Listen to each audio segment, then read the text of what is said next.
আজকের পিসিওডি নিয়ে আমি একটা সহজে বলতে চাই। 21% রিপ্রোডাক্টিভ পিরিয়ড স্কুল এবং কলেজ গোয়িং মেয়েদের পিসিওডি হয়। পিসিওডি হচ্ছে পলিসিস্টিক ওভারিয়ান ডিজিজ বা পলিসিস্টিক ওভারিয়ান সিনড্রোম। কি হয় এতে? এতে হয় মাসিকটা অনিয়মিত হয়, আর তার জন্যে সন্তানহীনতা হতে পারে, স্কিন চেঞ্জ হতে পারে, অ্যান্ড্রোজেন ইনসুলিন হরমোনের আধিক্য বাড়ে, তার ফলে ভবিষ্যতে একটা ডায়াবেটিস বা অন্যান্য শারীরিক সমস্যা দেখা দিতে পারে। কেন হয় দেখো, পিসিওএস পলিসিস্টিক ওভারিয়ান সিনড্রোমের ক্ষেত্রে হরমোনাল মেটাবলিক ডিসঅর্ডার হয় চারটা দেখো, আর can cause cardiovascular cancer risk, অর্থাৎ হার্টের কিছু প্রয়োজনীয়তা থেকে একটু প্রবলেম হতে পারে। 1 in 10 ইন্ডিয়ান ওমেন ক্ষেত্রে আমাদের পলিসিস্টিক ওভারিয়ান সিনড্রোম হয়।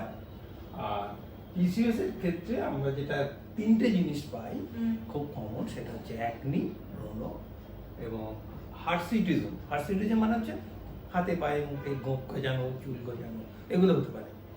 আর দেখো মেনস্ট্রুয়াল ইরেগুলারিটি, কারো কারো অনিয়মিত মেন্স হয়, কারো এগিয়ে আসে, কারো একটু পিছিয়ে যায়, কারো 2 মাস হলো না, এটা হতে পারে।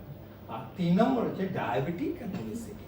ওবেসিটিতে হতে পারে খুব, ওবেসিটি কাকে বলবো, অর্থাৎ ওবেসিটি হচ্ছে যেখানে নর্মাল হাইট আর ওয়েট, সেটা থেকে বিএমআই আমরা বলি, সেই বিএমআই দেখা যায় যদি বেশি হয়, অর্থাৎ একজনের হাইট আর ওয়েট থেকে ক্যালকুলেট করলে ওবেসিটি আসে। ওবেসিটি 25 বা নর্মাল যা হয় তার থেকে যদি বেশি ওজন হয় তাহলে সেটা আমরা ওবেসিটি বলি। এই ওবেসিটির জন্য পিসিওডি হতে পারে।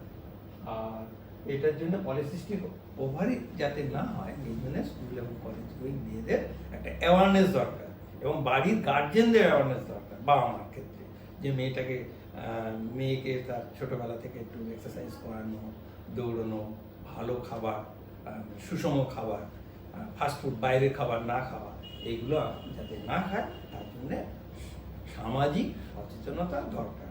এবং স্কুলগুলোতেও করতে হবে, ফাস্টফুড অ্যালাউ করতে হবে না, আশেপাশে দোকান থেকে খেয়ে নিল টিফিন আওয়ার্সে, সেটাও বারণ করতে হবে। আমরা ইউএসজি যেটা দেখব, এখানে দেখা যাচ্ছে যে লেফট ওভারি আছে, ইউরি ব্লাডার, এবং রাইট হলে অ্যান্ট্রাল অ্যাট্রেটিক যে স্ট্রোমা জমতে থাকে, সেই স্ট্রোমাগুলো কি হয়, ডিম্বাশয়ের ধারে ধারে পঞ্জীবিত হয়ে জমা হতে থাকে।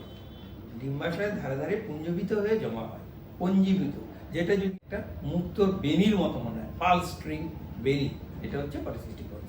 10 থেকে অ্যান্ট্রাল ফলিকুলে একটা 3D আল্ট্রাসাউন্ড দরকার, এবং এটা হরমোন স্টাডিতে এফএসএইচ, এলএইচ, প্রোল্যাক্টিন, বিশেষ করে এফএসএইচ, এলএইচ এর হরমোনের একটা রেশিও চেঞ্জ হয়, সেটা জানতে হবে।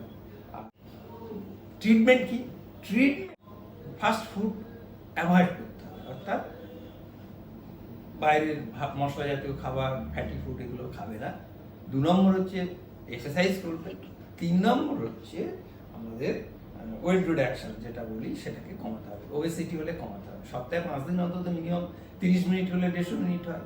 আর free hand exercise, breathing, free hand এক্সারসাইজের মধ্যে ব্রিদিং এক্সারসাইজ আছে, সাইডে কোমর আছে, ডান দিকে কোমর, বাঁ দিকে কোমর, বেন্ডিং করা, তারপরে লেগ রাইজিং, লেগ ডাউন করা, চেস্টের, এছাড়া কিছু যোগ ব্যায়ামের বা আছে যেগুলো মৌরার সমাজ, যেগুলো আছে, আমাদের অনেক ওষুধপত্র আছে, আইনোসিটল গ্রুপের সাথে যে সমস্ত আছে।